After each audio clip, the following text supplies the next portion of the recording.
Good afternoon, everybody. We'll be getting started here very shortly. Thank you.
All right. Well, good afternoon, everyone, and thank you for joining us for this installment of the Epic Insight webinar series.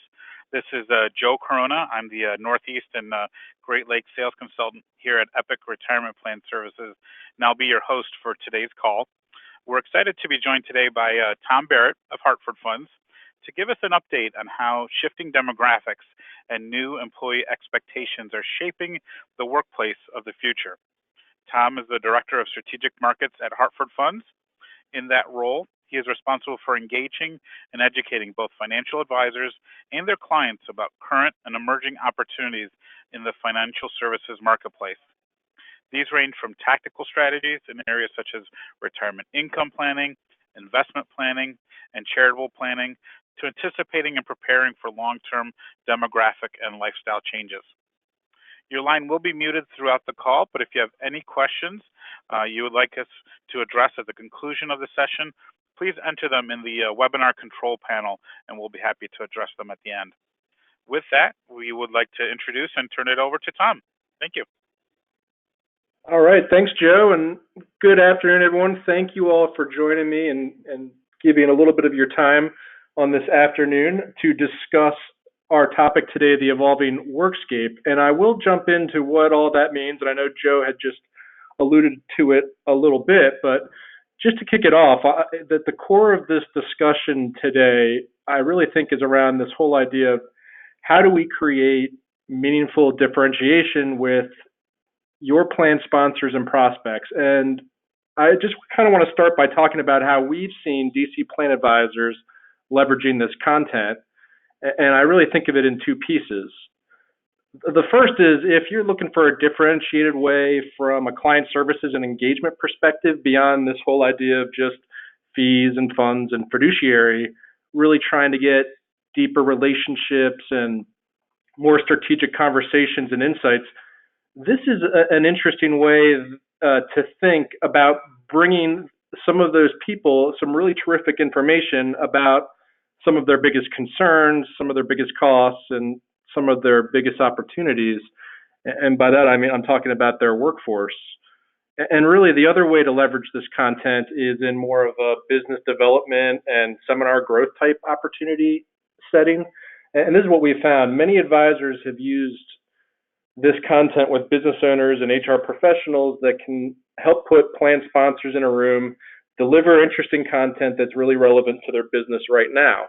Now, just one quick example, as I was mentioning to Joe earlier, of how we're going about doing this is we've been partnering very successfully with local SHRM chapters, the Society of Human Resource Management. And right now there's about 575 organizations across the country of HR professionals that are meeting on a monthly or quarterly basis. And we found that this content has been really well received in that setting.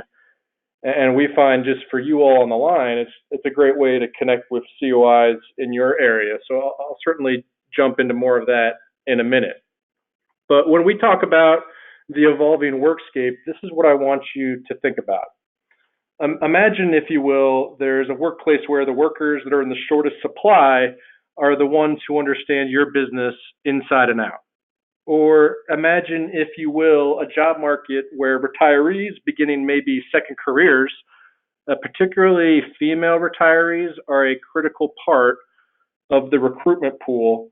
And finally, think about a workplace where successful recruitment and retention might rest a little less on what you're paying and a little bit more on what you're providing. So by that I mean, are we offering flexibility and access to information, personal services, voluntary benefits, and the like? Well, this is what MIT is saying is really going to be the workscape of tomorrow. And just, I do want to point out that I'm not going to sit here and claim, or us at Hartford Funds claim, to be human resource specialists. Our intent in sharing this content is really not to design benefit programs for plan sponsors. We're really not even thinking about necessarily adding input for those plans. The way I want you to think about this for yourself, and the way to position this information, is you can tell your plan sponsors and prospects that you can provide access to research from the Age Lab at the Massachusetts Institute of Technology that can help you understand what's going on in the labor force today, help anticipate changes that you may need to make in terms of benefit programs and compensation packages going forward. This is how I kind of like to frame it. I'm the person that gets to provide the data from MIT. Your job is really to take that data and think about it in your world of HR expertise. Thinking about, what are the ramifications of what this means down the road. I like to frame it this way because it just is a way that everyone is clear on what their roles are and what we're trying to do. Really, the goal is generating productive discussions and providing valuable ideas. And I will just spend a minute on where all of the research is driven from. You keep hearing me talk about MIT. And by the way, full disclosure, I am not an MIT graduate. In fact, I'm probably from the half of the class that made the top half even possible. But what I love about my job is I get to collaborate every day, or at least a couple times a week or a month, with the folks up in Cambridge, Massachusetts, that are some of the foremost experts in aging today. So just a little bit of a background on the MIT Age Lab. It was founded in 1999, and it is housed within MIT's School of Engineering. And they're sharing resources from all over campus. So Sloan School of Business and departments of architecture and design, departments of psychology and sociology, of course, the engineers themselves, all of them coming together with this objective of studying change. So changes in technologies and changes in our demographics and lifestyle trends, how is that shaping the way all of us on this call, all of our clients, all of our family, how are we making consumer-based decisions? And I like to provide a quick real-world example of how MIT is going about their research in a unique and interesting way with a company you're probably familiar with. I'm guessing people on the call have probably been to a CVS or seen a CVS in the last 12 months. You've noticed probably these things are just getting bigger and bigger. Here's what had happened. The leadership at CVS had concluded they needed to be more accommodative to what they perceived was an aging consumer base, and they partnered up with the folks at MIT to look into some of the ways they can go about doing that. And they got another number of tools and tricks that they use to do their research. But you're seeing on the screen some folks in some interesting looking jumpsuits. That suit has a name. Its name is Agnes. and they love acronyms at MIT. That actually stands for Age Gain Now Empathy System. You might catch that keyword in there is empathy, and we think it's critically important. Do you understand how it is that I feel? So this is how it works. You see there's some straps there. There's some weights in the arms and the legs that can reduce your mobility. You put on this neck brace and you can barely turn your head. You're putting on gloves that are simulating arthritis. They have these goggles that are simulating degenerative eye conditions. I can take anyone on this call, put you in the Agnes suit and dial it up and make you feel like you're 85, 90, 95, 100 years old. And I don't know if that sounds like fun to anyone on the call, but it really is important, especially when we think about that issue of empathy. Do we understand how our consumer base is feeling? So they actually took the CEO of CVS, put him in the Agnes suit, and had him go and shop at one of his own CVS pharmacies, and he found it to be a really tremendously frustrating experience. So just as a result, have some fun next time you're walking into a CVS that's been newly remodeled, and now you know what the catalyst for all that was. It was this collaborative research project for MIT. This whole concept of long, endless aisles from front to back, that is gone. It's now just a series of islands. They've significantly reduced the height of the shelves, just easier to reach up on the high shelf. You don't have to bend down as far now. They've reimagined where all the products are placed throughout the store. Why is this in the front? Why is this in the back? All of that reconfigured. Even the lighting at a CVS pharmacy has now changed as a result of that collaborative study. So certainly MIT has a focus on consumer-based research when it comes to aging and longevity, but also very interested in what are the trends that are happening within the American workplace as well. And I'll show you really our goal today, really covering three main areas: how changes in demographics have been affecting the workplace, and then we will jump into how technology and certain innovations have been shifting and shaping the way that we think about work. And then finally, what MIT says is this really important new social contract that we need to consider between employers and employees going forward. So hopefully that sounds good to everybody, and I'll kick it off here with disruptive demographics. And what I'm about to show you probably won't shock a ton of folks on the call, but as you can see here, when we look at the American population by age, it is not a surprise that America is getting grayer. So certainly now that we know that we're going to be living 20 or 30 years in retirement, in fact, I'll share with you that there was a simple rule that I learned when I first started called 63-36. And they said if there's a couple age 65, there's a 63% chance that one will live to the age of 90. And if you flip the numbers, there's a 36% chance one will live to the age of 95. In fact, now that we have rising life expectancy and an increased number of elderly in the U.S., there's really seen a shift not only in the population rate, but also within the workforce. Get this, by 2030, the United States will reach a demographic milestone when all boomers will be over 65. And to take that a step further, you're seeing the population of those age 85 and older. The population of those 85 and older are expected to grow by over 200% by the year 2060. So we're talking about a shift from just 6 million folks 85 and older today to somewhere around 19, 20 million there within the next several years. Another just interesting kind of demographic note that I like to make is by 2035, the demographic scale will tip even further, because at that point, adults are expected to outnumber children for the first time in the history of our country. So I'll think of it in a different way, because dependency ratios are another way that we're looking at the population's changing age composition. So think about it this way. They're indicating that the dependent population's potential strain on the working age population can grow. And what do I mean by that? What I'm saying is, how many people do the working age support? Because in the coming decades, the United States is expected to shift from this youth-dependent population that we are used to more of an elderly-dependent population. And with that, I'm about to share you some information about the workforce, but just think for in your own minds, in terms of age demographic, what do you think is the fastest growing segment of the workforce by age?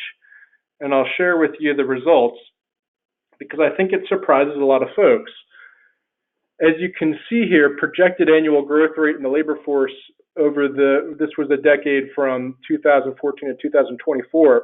It was projected that those age 75 plus would be the fastest growing segment. Now, it's a little bit of a trick question because this is based on a percentage scale, and certainly there are less age 75 than, say, age 35 to 44. But what I think is still interesting to point out is how we've kind of framed in our own minds that age 65 is kind of that milestone that indicates the end of work.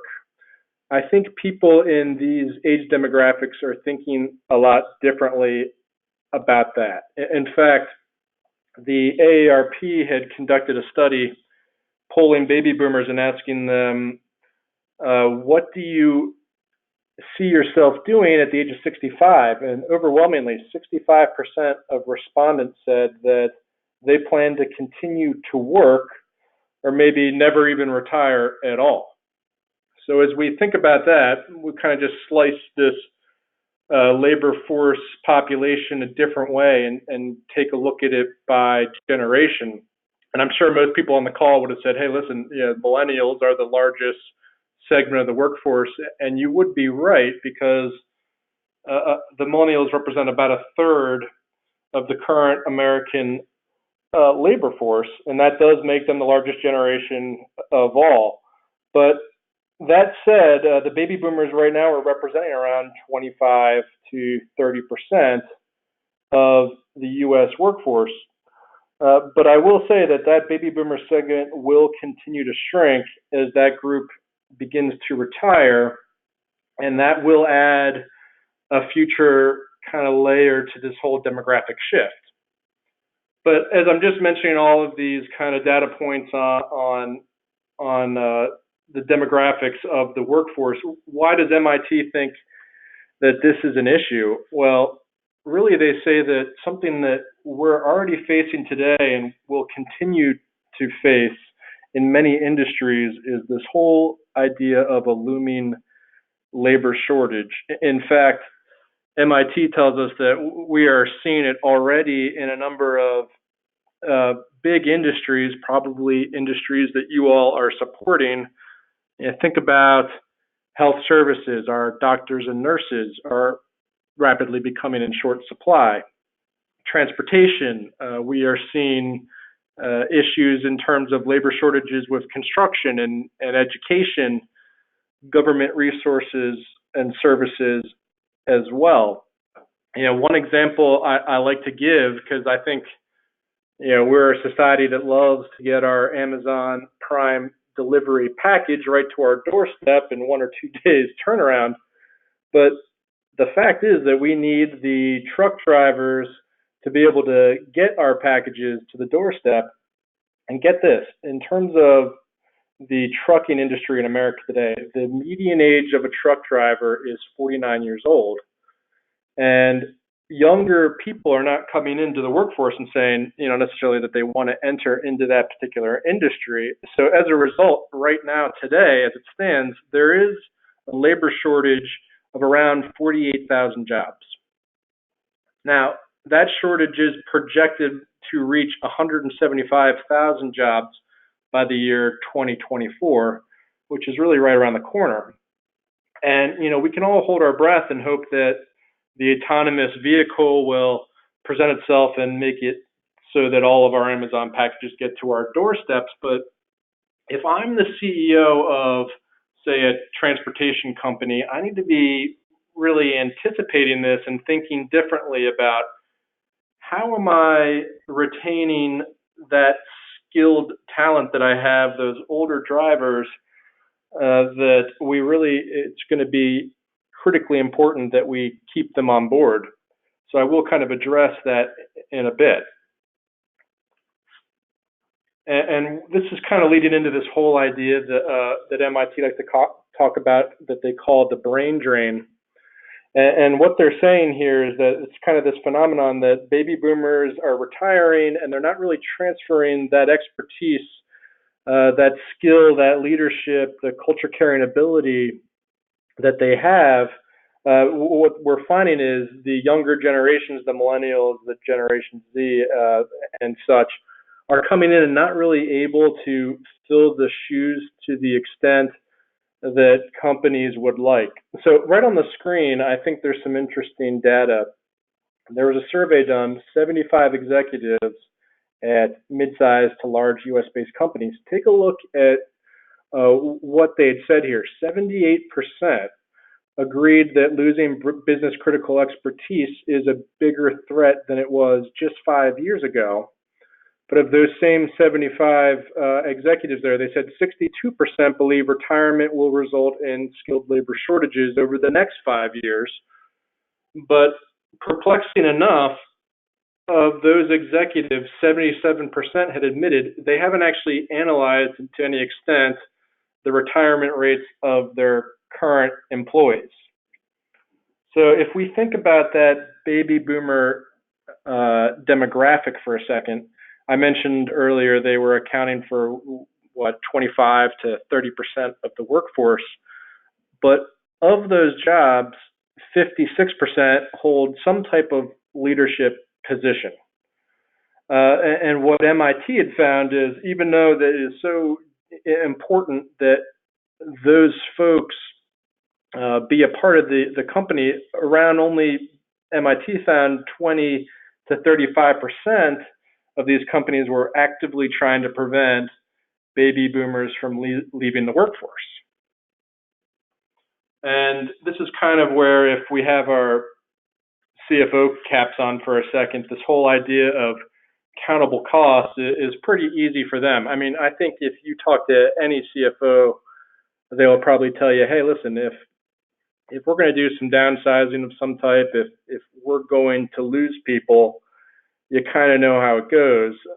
We offer a package. We make projections in terms of how many people will hopefully take an early retirement offer, hoping that making that available to the folks that are probably a little bit more highly compensated, and maybe that will drive benefit costs a bit, but you have that countable cost. You know exactly the next day how much you've saved in terms of dollars and cents.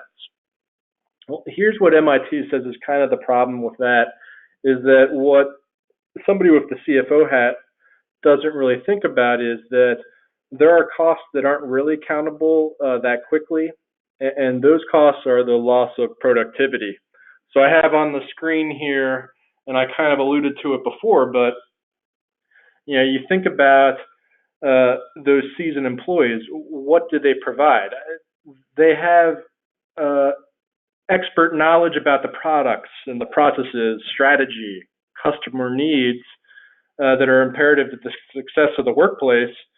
And when they leave, they take that knowledge base with them. And what MIT has found is that it can take several months, even years, to replace what they consider to be the intangible assets in that regard.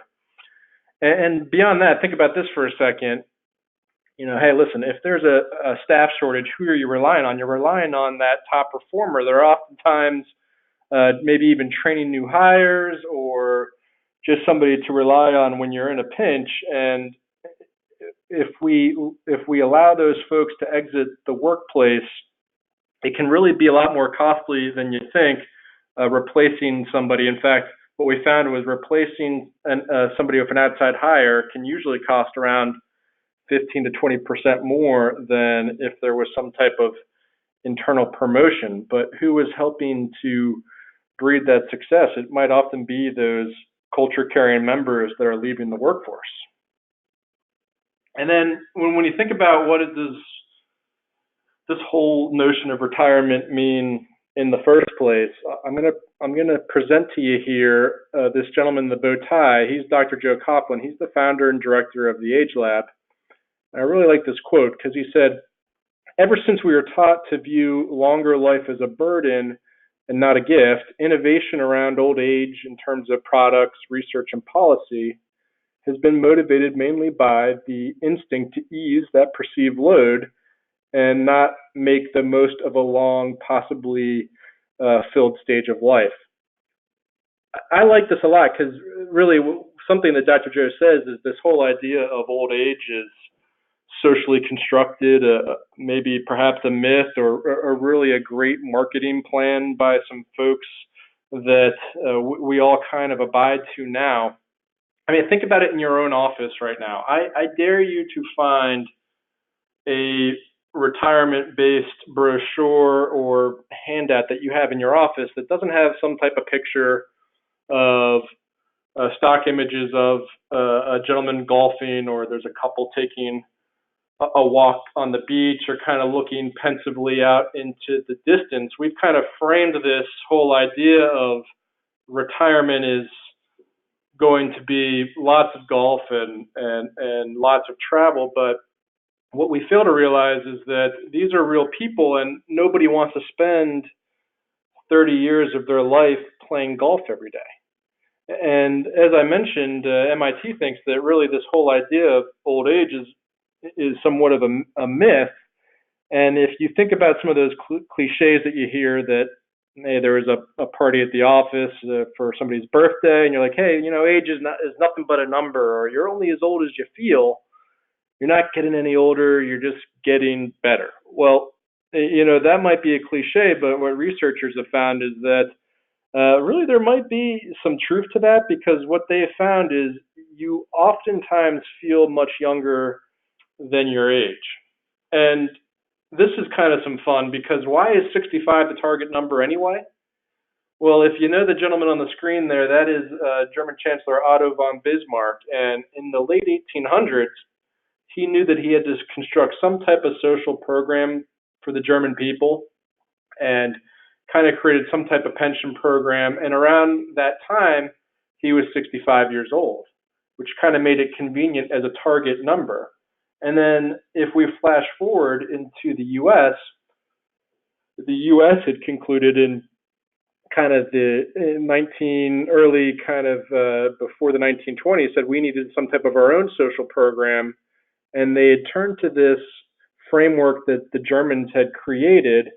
And conveniently, around the time that we were trying to shape that program, the average age of an American Civil War veteran was around 65 years old. And there you have it. You flash forward, and Social Security is enacted in 1935 under FDR's the New Deal, and all of a sudden, 65 is our target retirement age, and that's that. But like I mentioned, we're not oftentimes feeling as old as maybe our age indicates, and there's been a lot of marketing blunders throughout the years in terms of not paying enough attention to that quote that I mentioned from Dr. Joe early, because nobody wants to feel old.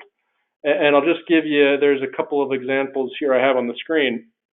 One that I think is probably the most fun was this short-lived product that Heinz had created. They called it Heinz Senior Foods. So here's what happened. They had noticed that seniors were going to the grocery store and buying baby food. They kind of concluded, the taste wasn't necessarily horrendous. It's maybe easier to chew. And Heinz got this brilliant idea that they were going to market an entire line of food targeted to seniors, which was really baby food in a jar, but it was labeled Heinz Senior Foods. Well, this turned out to be just an absolute disaster. And the reason is, if I'm an older person and I'm going to the grocery store and I'm buying baby food, that could be for my grandkids. That could be for a friend. A number of reasons why I'm buying it. But if I'm walking up to that conveyor belt with a bottle of Heinz Senior Food, well, basically all I'm saying is that I'm old and I'm infirm and I can't chew very well, and nobody really wants to feel that way. And so as a result, what we found was that product and some of the others I have on the screen didn't really work out. So I only kind of paint this picture of caution that we do be careful when we're talking to plan sponsors and talking about how we're framing benefits for their participants, to not really make it feel like necessarily that it's always just retirement planning, but maybe we can frame it as it's a bit of transition planning to what is this next stage of my life going to look like? Because as I mentioned to you earlier, those that are reaching age 65, many of them plan to continue to work. And just another little bit of demographic here. If we take a look at the labor force, really the rise in terms of participation for women is continuing to grow, and at one point it is projected that they will probably outpace men for participation in the workforce. As a result of that, you can see here on the right, U.S. fertility has taken a hit for every 1,000 births in America today. For every 1,000 people, 1.6 births. So we have hit an all-time low in terms of birth rate in the country. So that probably means that, hey, people might be needing to, if those are their caregivers, might also just need to stay on the workforce longer as well. But when we did ask people kind of what is their reaction to this whole idea of retiring, it wasn't the way our brochures are painting the picture to be. I'll show you here, there was a financial survey conducted just last year, and we asked participants when they first retired, how did they feel? 56% said they were anxious. Only 32% said that they were ecstatic about that fact. In fact, MIT had shared with us that kind of honeymoon phase where you're really happy that you are sitting on the couch or playing golf or bridge or doing travel, that only lasts about 12 months before the itch kind of kicks in that, I need to be doing something more. And why are people continuing to work into this time of their life? Well, as you can see, it's really not necessarily about the economics. 54% said it was simply because they enjoyed working, wanted to stay active and involved, wanted money to buy extras. You can see there it didn't really come down to need money to make ends meet, coming in at 25%. So the majority of people are saying, I want to continue to work because I just have a sense of purpose when I get up every day and have something to do. And another aspect of that is really our social connections are oftentimes tied to the workplace. And MIT does say that there is going to be an epidemic facing Americans that they say could actually be worse than smoking, and it's loneliness. Find that once we exit the workplace, and all those social connections tied to work tend to fade. Isolation and depression can set in, which can have an effect on motor function. So it's important that people really continue to stay active and involved. And this is why MIT says we need to think about career cycles a little differently today.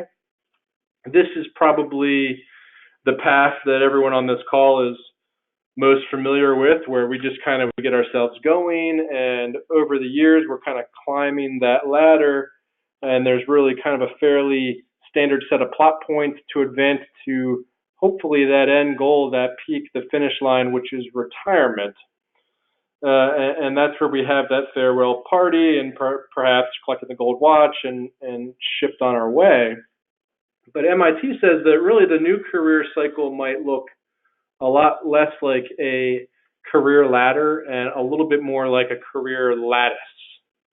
And so that's why it's important for us to think about some of the information I'm going to share. But when I mention this, I do say if somebody plans to maybe stay on the job longer or is looking for some flexibility or some interesting benefits, it probably will come at the sacrifice of pay.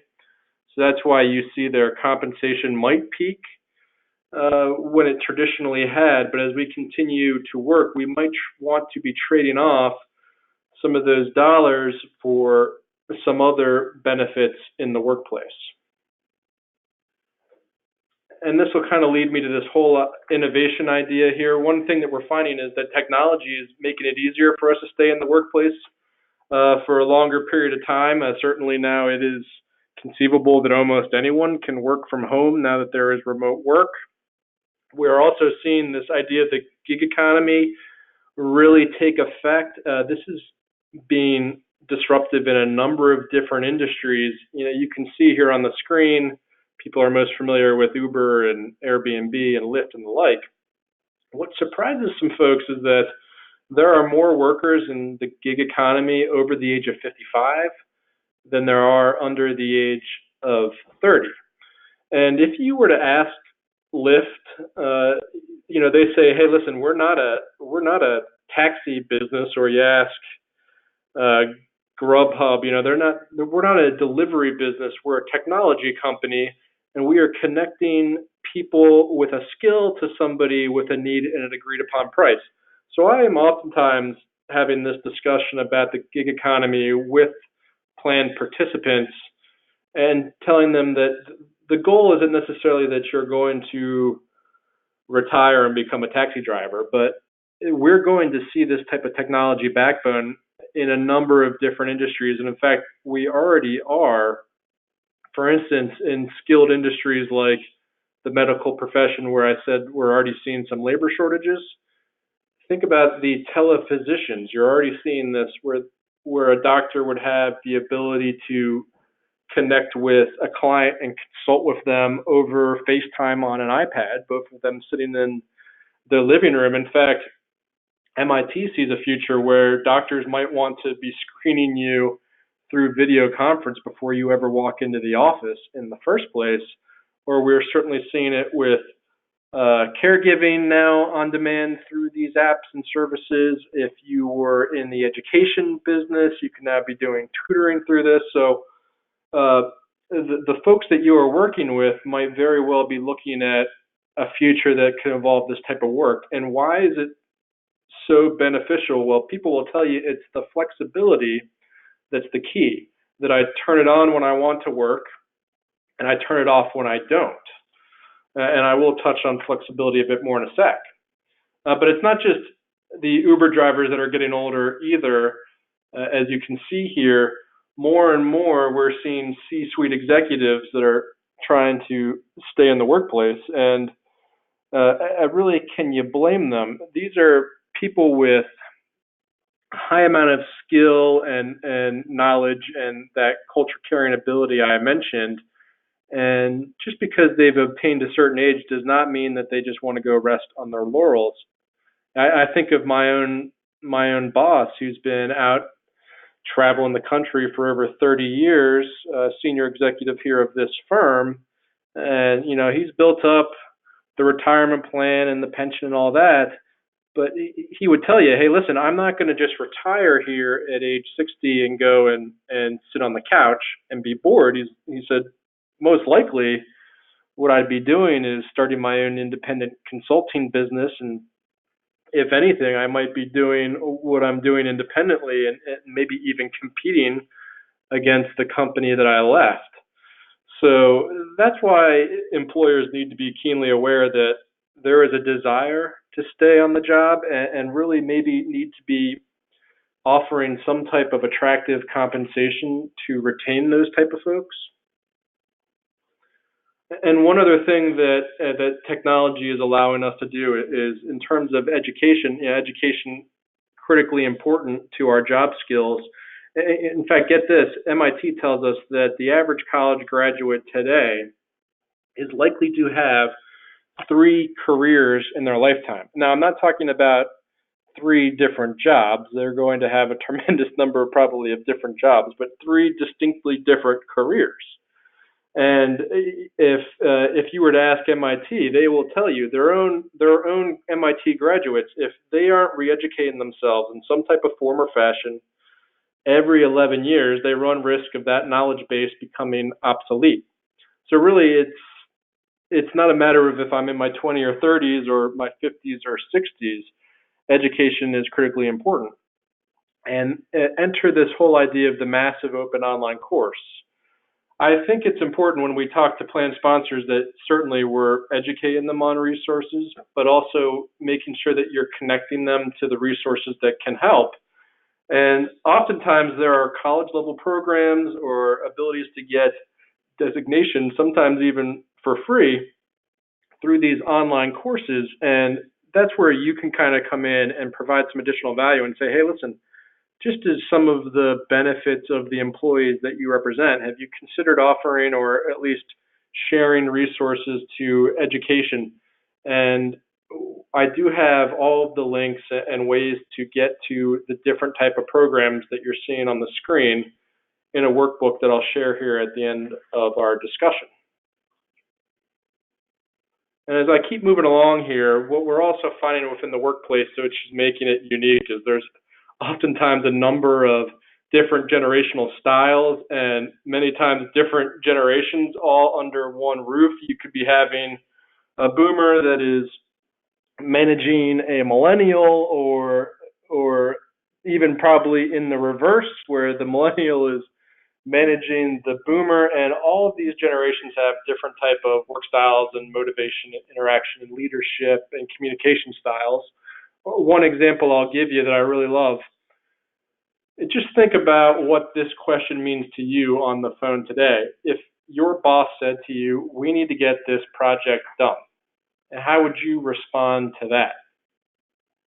Well, I'm going to share with you what the likely responses may be based on generation. And by the way, when we share this with HR specialists, we always seem to get a kick out of it, and they're nodding their heads and going, "Yup, absolutely."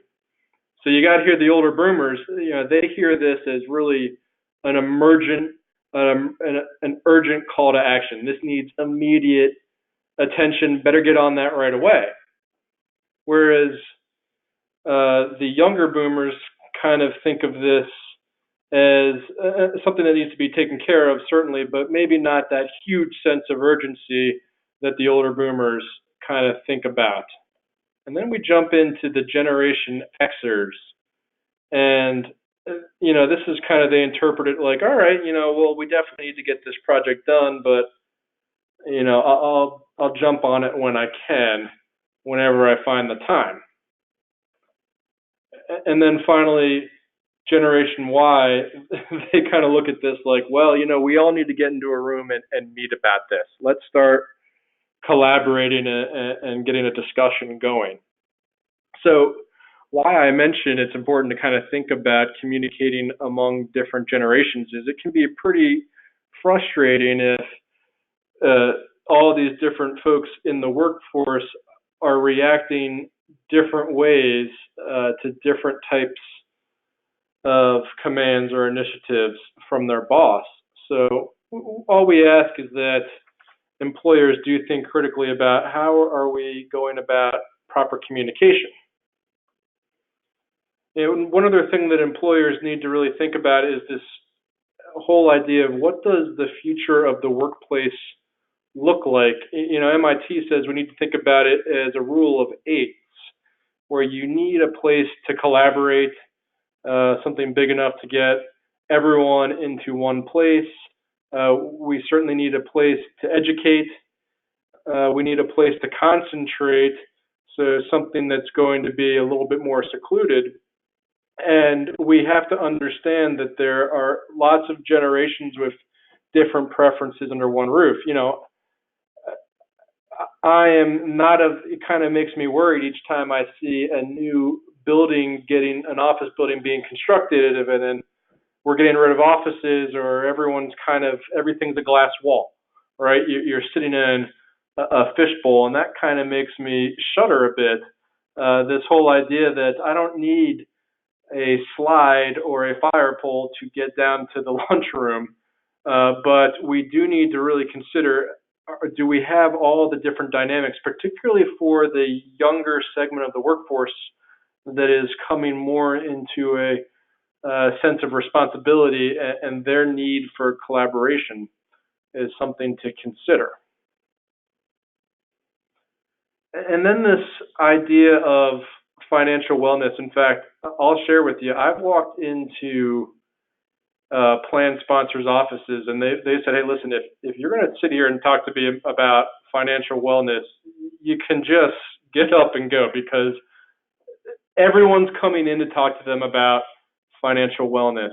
And that's certainly an arrow in the quiver, but we like to think about wellness as more than just financial. In fact, that's the crux of much of our MIT research. We think that really it's three-pronged. uh, General wellness is about our physical well-being, our physical health, certainly the financial component, but also the social connections, deeply important. This is the way we kind of like to frame wellness to clients. We say, hey, listen, our lives can really be broken up into a series of 8,000 day segments. That's about 22 years apiece. And as you can see here, we have these different stages of our life. But what we like to frame that final stage is you might be spending as much time between the time you retire and the time you expire as you did from the time you were born to the time you graduate from college or university. I think it's important to frame it in that kind of context because what MIT has found is that people have spent most of their lives really thinking through, or they know the path to take roughly between those first three stages of our lives, but haven't given a whole lot of thought to that final stage outside of the financial aspect that I need to make sure I have the money uh, to make it work. But they've probably neglected some of these other important questions that I'll share right here. And this is kind of the foundational basis of a lot of our research. MIT says we should be asking these questions of anyone over the age of 45, either for yourself or a loved one, and it can be predictive of a future quality of life in retirement. And you can see the three questions are: who will change my light bulbs? That's all about aging in place because 90% of Americans say they intend to age in place in their own homes, but how many have given much time or consideration to what are the modifications I need? What are the services that I might need to provide? What are the underlying costs to aging in place? And then how will I get an ice cream cone is all about maintaining access to the simple things in life that give us enjoyment. I want that ice cream cone. I want it now. Really, this is all about your ability to drive or at least to get around. In fact, the spokesperson for the AAA said that those that have lost the ability to drive are 2 times more likely to suffer from depression and 5 times more likely to enter into a long-term care facility as opposed to their counterparts that are able to stay behind the wheel. So very important that we are framing this portion of our lives in terms of where are we going to live and how are we going to get around, and then finally, who are we going to socialize with? MIT researchers have found that there was a direct correlation between if you were in some type of social situation once a week or once a month or just once a year, and it could correspond significantly to continued motor function. And I am running out of time, so I'm going to move here quickly to the new social contract, this idea that MIT says that really we need to be thinking about between employers and employees that can really help to recruit talent, but also to retain them. I mentioned that this career lattice might be taking place, and what we found is personalization and empathy are the key. Those are some of the attributes that employees are looking for. One compensation package does not necessarily fit all. This is some pretty eye-opening information in my view. As you can see here, we had asked folks that in terms of their overall wellness needs, 74% of employees said a customized benefit package was important to them when considering taking a new job. And if you look beyond that, we see there that 72% say that it would actually increase their loyalty to their current employers. So, just knowing this is key because employers have a real golden opportunity to enhance their benefit packages to achieve that goal of maximum retention, particularly for that aging population of their workforce that are so critically important. And one of the ways that we need to think about benefits are not necessarily just in terms of the retirement plan itself, although certainly a very important aspect, but being kind of more life stage friendly. Because as we saw here, 76% of respondents said they had difficulties managing personal, family, and work responsibilities.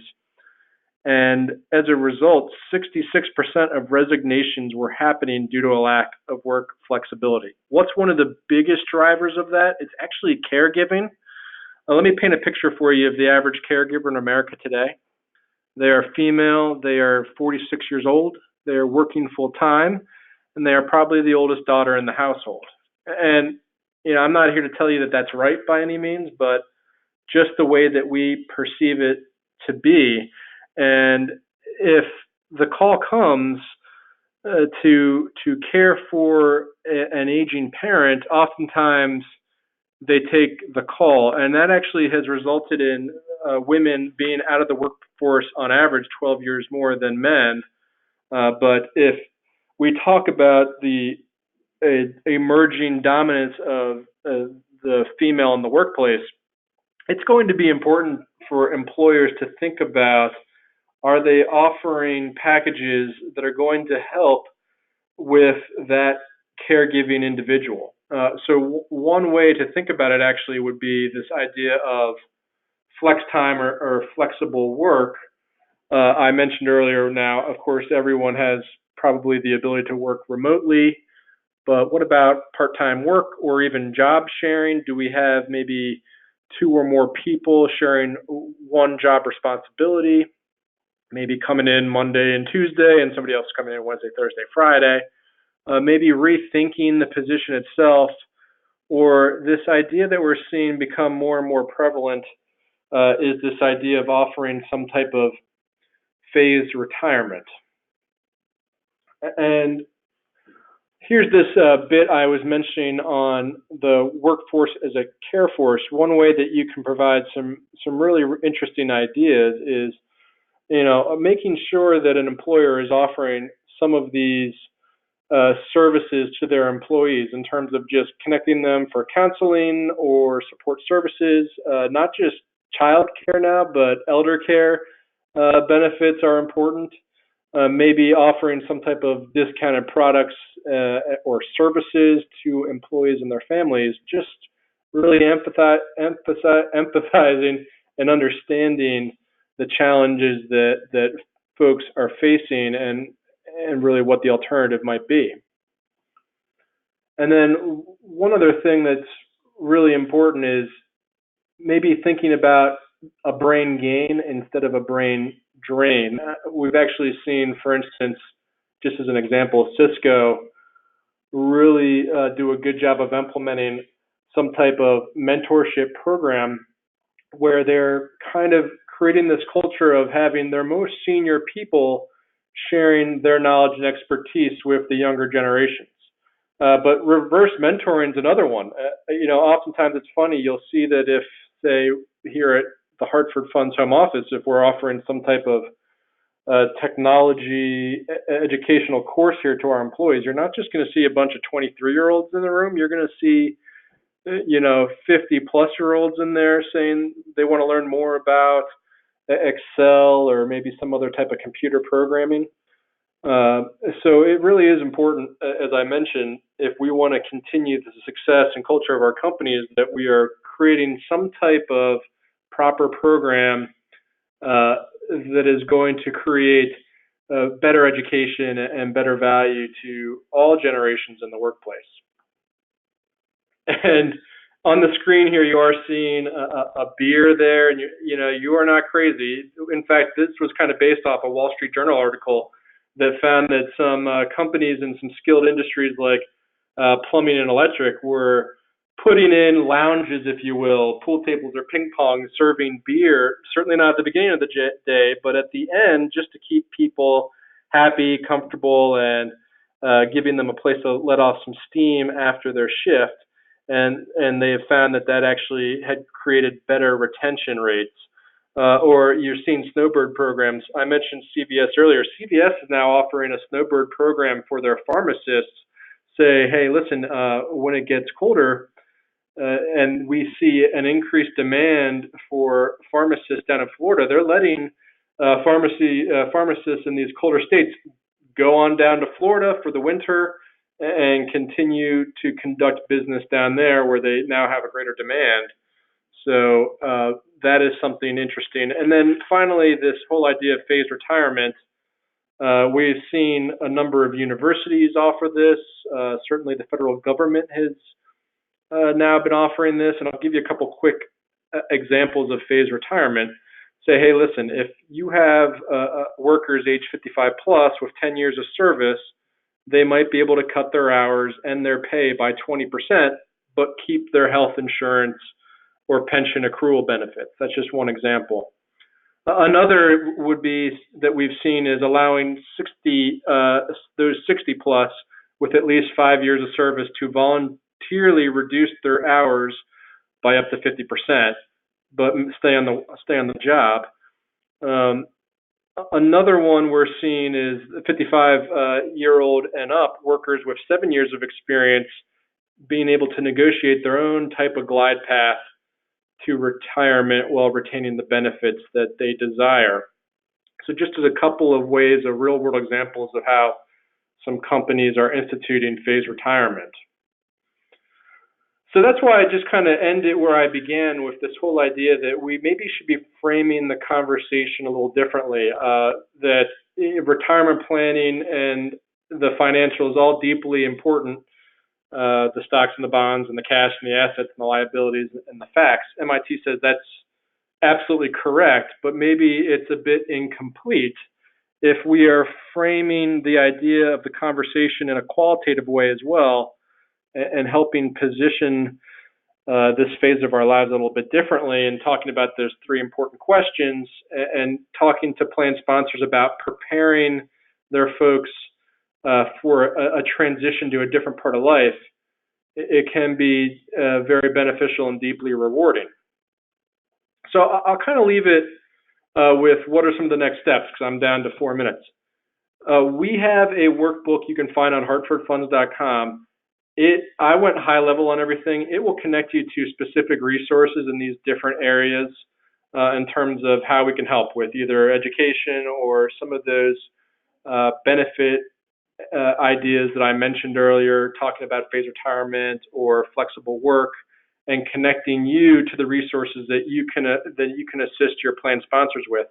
But also think about this as really more of a client-centric idea.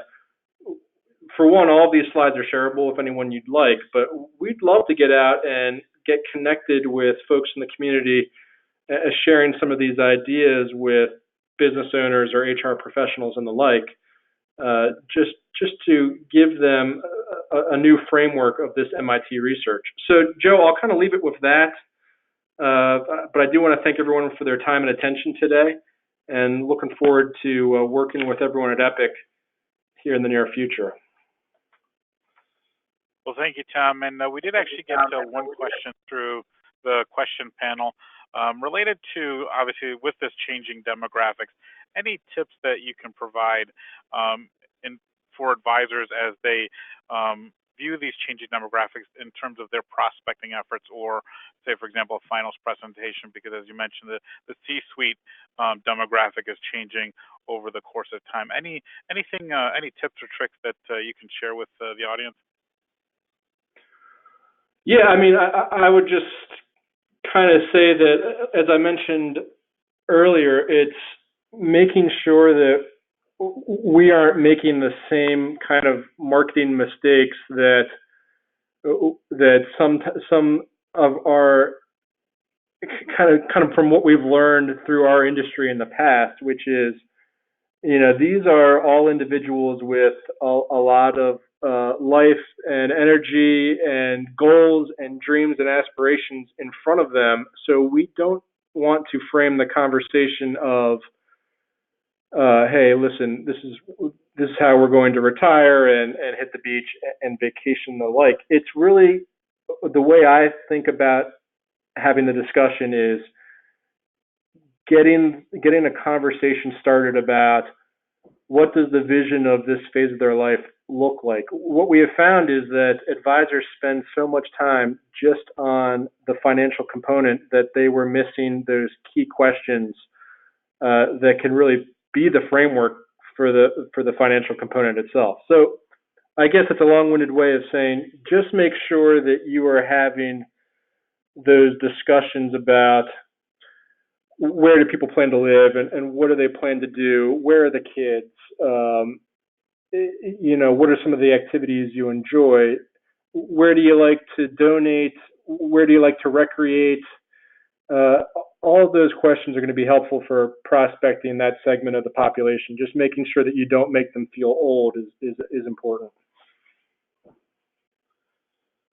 Well, great. Thank you, Tom. And again, we want to thank Tom Barrett and Hartford Funds for hosting this webinar. And we want to thank you, our audience, most importantly, for joining us and taking time out of your busy day to join us on this Epic Insight webinar.